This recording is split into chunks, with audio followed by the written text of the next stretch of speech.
السلام علیکم ورحمۃ اللہ تعالی وبرکاتہ۔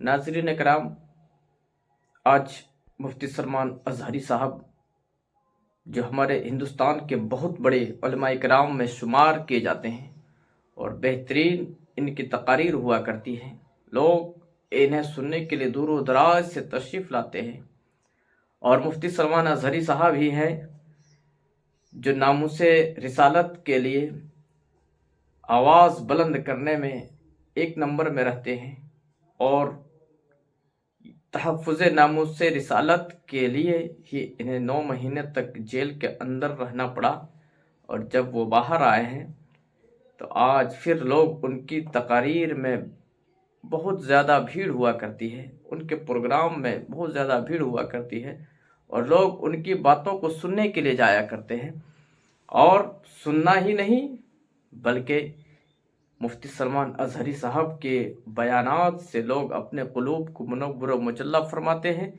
اور ان کی باتوں کو سن کر اس پر عمل بھی کرتے ہیں۔ ہاں، اللہ تعالیٰ اس کی برکتیں ہم سب کو عطا فرمائے، اور مجھے یقین ہے کہ اس ممبر میں وہ اثر ہے کہ اچھے اچھوں کے چولہے ہل جاتے ہیں۔ یہ ممبر رسول پاک صلی اللہ علیہ وسلم کی نیابت کا ممبر ہے۔ ہاں، صرف اس کو لکڑی کا ممبر نہ سمجھیں، یہ رسول اللہ کا ممبر ہے، جہاں سے حدیث رسول سنائی جاتی ہے، جہاں سے اللہ کے کلام کی تفسیر ہوتی ہے۔ اور آج دنیا کو ایک بات میں آپ کو بتا دوں، کسی بم سے، میزائل سے، پیٹرول سے اتنا خوف نہیں لگتا جتنا ایک عالم ربانی کی زبان سے ڈر لگتا ہے۔ وجہ یہ ہے کہ دنیا کو پتہ ہے کہ سارے بم اتنا کام نہیں کرتے جتنا ایک عالم کی زبان کام کرتی ہے۔ ہاں، میں یہ زبان اس لیے کہ اللہ تعالیٰ ان زبانوں سے امتوں کے دل میں انقلاب پیدا کرتا ہے۔ اللہ تبارک و تعالیٰ ہمیشہ وہ برکت ہمیں عطا فرمائے۔ آج قرآن کی جو تلاوت ہم نے کی ہے وہ سورہ بقرہ، سورہ فاتحہ کے بعد پہلی سورہ قرآن میں سورہ بقرہ ہے۔ سورہ بقرہ سب سے بڑی سورہ ہے قرآن پاک میں، تقریباً 2.5 پارے پر مشتمل ہے، 280 کے قریب آیات ہیں، اور سورہ بقرہ کی بڑی برکتیں بھی ہیں۔ ایک روایت میں ملتا ہے کہ پورے قرآن کا جو کچھ بھی مضمون ہے اللہ نے وہ سب سورہ بقرہ میں بیان کر دیا۔ پورے قرآن میں جو کچھ بھی ہے وہ سورہ بقرہ میں، اور جو سورہ بقرہ میں ہے وہ سورہ فاتحہ میں، پورا سورہ فاتحہ میں ہے۔ اور اسی کو مولا کائنات علی مرتضیٰ نے فرمایا کہ اگر میں سورہ فاتحہ کی تفسیر لکھنے بیٹھ جاؤں تو 70 اونٹوں کو بوجھل کر سکتا ہوں۔ کیوں؟ اس لیے کہ سورہ فاتحہ ہی قرآن کا نچوڑ ہے، قرآن کا خلاصہ ہے۔ بہت ساری آیتیں ہیں تفسیر بیان کرنے کے لیے، وقت اتنا نہیں ہوتا، مختصر سی چند چیزیں آپ کے سامنے رکھتے ہیں۔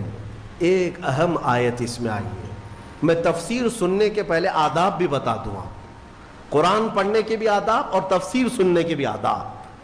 ظاہر سی بات ہے کچھ آداب وہ ہیں جو ظاہر سے تعلق رکھتے ہیں، وضو سے ہونا چاہیے نماز قرآن پڑھنے کے لیے، لا یمسہ الا المطہرون، اس کو صرف اور صرف پاکیزہ لوگ چھوئیں گے۔ کس کو؟ قرآن پاک کو۔ تلاوت کرنے کے لیے وضو شرط ہے یا نہیں؟ چھونے کے لیے سب کو پتہ ہے۔ ادب یہی ہے، ظاہری ادب یہ ہے کہ پاک رہے، جنوبی نہ رہے، حیض و نفاس والی عورت نہ رہے۔ قرآن پاک کے لیے یہ ظاہری آداب ہوئے، کچھ باطنی آداب بھی ہیں۔ قرآن پڑھنے کے لیے کچھ باطنی آداب بھی ہیں۔ تم 10 بار نہا لو، 10 بار وضو کر لو، قرآن کو ظاہری آداب کے اعتبار سے چھو تو سکتے ہو، باطنی آداب میں سب سے پہلی شرط یہ ہے قرآن پڑھنا ہو یا سننا ہو تو عشق مصطفیٰ ہونا چاہیے۔ ہاں، بغیر حب مصطفیٰ کے اگر قرآن پڑھے گا تو پھر گمراہی کی طرف بھی جا سکتا ہے۔ قرآن تو قرآن ہے۔ حدیث رسول کے بارے میں کہا گیا، بخاری شریف کے بارے میں، کہ بے عشق مصطفیٰ پڑھتے ہیں جو بخاری، سنا ہے نا آپ نے، بے عشق مصطفیٰ جو پڑھتے ہیں بخاری، آتا ہے بخار ان کو، آتی نہیں بخاری۔ بخار آ جائے گا لیکن بخاری نہیں آئی۔ جب بخاری کے لیے عشق مصطفیٰ ضروری ہے تو پھر قرآن کے لیے کتنا ہے۔ اس لیے سب سے پہلی چیز میں آپ کو یہ بتا دوں، قرآن پڑھنا ہے یا سننا ہے، عشق مصطفیٰ شرط ہے، شرط ہے۔ محمد کی محبت دین حق کی شرط اول ہے، اسی میں ہو اگر خامی تو سب کچھ نامکمل ہے۔ قرآن کی ایک آیت سنا ہوگا نا آپ نے، لقد جاءکم من اللہ نور، قد جاءکم من اللہ نور و کتاب مبین، مشہور آیت ہے۔ اللہ فرماتا ہے بے شک اللہ کی طرف سے ایک روشن کتاب، قد جاءکم من اللہ نور و کتاب مبین، بے شک اللہ کی طرف سے ایک نور آیا اور ایک روشن کتاب، ایک نور آیا اور ایک روشن کتاب۔ توجہ چاہتا ہوں، کیا چیزیں آئی اللہ کی طرف سے؟ ایک نور آیا اور ایک روشن کتاب۔ نور کون ہے سنیوں کو سمجھانے کی ضرورت نہیں، دوسرے لوگ تعویل کرتے ہیں نور سے مراد وہ ہے، نور سے مراد یہ ہے، ہم تو کہتے ہیں صبح طیبہ میں بٹتا باڑا، صدقہ لینے نور کا آیا ہے تارا۔ ارے ہمارا مزاج تو یہ ہے، بریلی کے امام نے ہمیں یہ سمجھایا ہے، وہی تو جوبن ٹپک رہا ہے، وہی تو جوبن ٹپک رہا ہے، وہی تو اب تک چھلک رہا ہے۔ ہم نہانے میں جو گرا تھا پانی کٹورے تاروں نے بھر لیے تھے۔ یعنی یہ ستاروں کی جو چمک ہے نا، تم کیا سمجھتے ہو؟ سائنٹیفک اعتبار سے کہتے ہیں کہ سورج کی روشنی کھینچ کر رات کو تارے چمکتے ہیں۔ ہم نے سوال کیا پھر سورج کس کی روشنی کھینچتا ہے؟ سورج کس کی روشنی کھینچتا ہے؟ وہ روشنی سمجھنے کے لیے بریلی کے امام کی زبان میں پڑھنا پڑے گا، سورج ہو کہ چاند ہو۔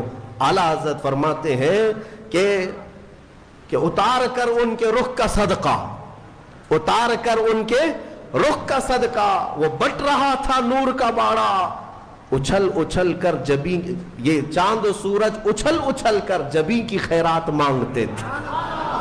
معراج کی شب میں چاند سورج اچھل اچھل کر جبیں کی خیرات مانگتے تھے کہ اللہ یہ تیرے حبیب کا جو اترن ہے، نہانے میں جو گرا ہے اور پیشانی مبارکہ سے جو پانی ٹپکا ہے، چاند کہتا ہے وہ میری جھولی میں دے دیا جائے، اور سورج کہتا ہے میری جھولی میں دے دیا جائے۔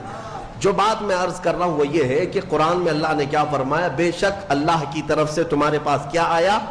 ایک نور آیا اور دوسرے روشن کتاب، جس کو ہم نے آج پڑھا وہ روشن کتاب۔ تراویح